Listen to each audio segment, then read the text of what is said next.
Olá pessoal, tudo bem?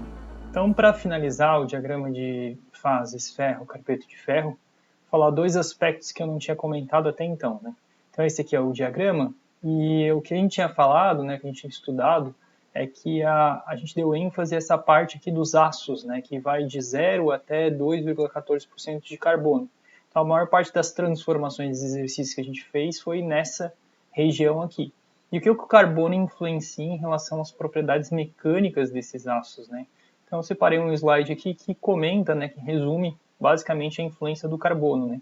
Então, à medida que a gente vai aumentando o percentual de carbono no nosso aço, né, a gente vai migrando no diagrama de 0 até 1%, até 1,5%, né? Então, vai chegando próximo do ponto eutetoide, ele vai passando até do ponto eutetoide, que seriam as ligas hipereutetoides. O que vai acontecendo? Vai aumentando a tensão máxima, a resistência máxima que a nossa liga vai suportar, vai aumentando também a tensão de escoamento dentro do nosso material e vai caindo a nossa ductilidade do nosso material, o alongamento que ele consegue resistir até a ruptura, né? Então o material ele vai se tornando mais resistente, só que ao mesmo tempo ele vai se tornando mais frágil. Isso acontece por quê? Porque o carbono, ao entrar dentro da microestrutura, ele acaba entrando em solução sólida, e isso acaba restringindo o movimento das discordâncias quando a gente pensa em uma fase só, na fase ferrita. Entretanto, quando ele ultrapassa o limite de solubilidade, ele vai precipitando cada vez mais cementita. E a cementita tem uma característica de maior resistência à tração, maior extensão de escoamento e menor ductilidade. Então, esse aumento percentual de cementita dentro do aço vai trazendo essas características gerais para o nosso material, né? E além disso, tem um ponto bem importante, né, que a gente estudou essas ligas, esses aços, basicamente só compondo ferro e carbono em sua composição. Entretanto, os aços eles têm outros constituintes, outros elementos de liga que a gente chama. E esses elementos de liga são introduzidos lá para trazer algumas características, né? Dentro dos elementos de ligas mais comuns, aí citam, tem umas citações aqui de cromo, níquel, titânio, tungstênio, molibdênio, são elementos de liga bem comuns encontrados em aços, né? E quando esses elementos de liga são adicionados, eles mexem, eles misturam todo o diagrama de equilíbrio. Então aqui tem alguns efeitos dos elementos de liga quando adicionados dentro do aço, né? Então imagina que eu tenho um aço só com ferro e carbono e vou colocando elementos de liga, e aqui mostra o efeito deles em termos da temperatura do eutetoide, né? Lembra que aquela linha do eutetoide está 727 graus Celsius, então à medida que eu vou colocando alguns elementos de liga aqui, por exemplo, o titânio em baixas quantidades, né, em menos de 1%, ele pega aquela temperatura de 727 graus Celsius e joga lá para mais de 1.200 graus Celsius.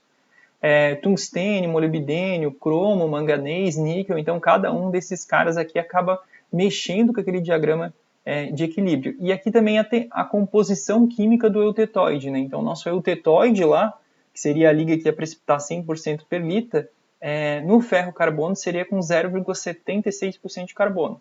À medida que eu vou colocando outros elementos de liga, veja que a composição química do eutetoide ela vai caindo muitas vezes, né? Então, um pouquinho de titânio lá já joga a composição química do eutetoide para 0,2% de carbono. Então, o que a gente está vendo aqui? Que os elementos de liga, quando adicionados a um determinado aço, eles mexem muito com o diagrama ferro-carbono, um diagrama de equilíbrio ferro-carbono, e que faz com que a configuração seja totalmente diferente do que a gente estudou até então. Então, para cada tipo de aço, para cada modificação em termos de composição química, teria que avaliar um novo diagrama. E é importante também salientar, né, e talvez isso justifique que em algumas ligas que vocês vão estudar ou que vão ver, vocês vão notar que a fase austenítica, né, a austenita, está presente à temperatura ambiente.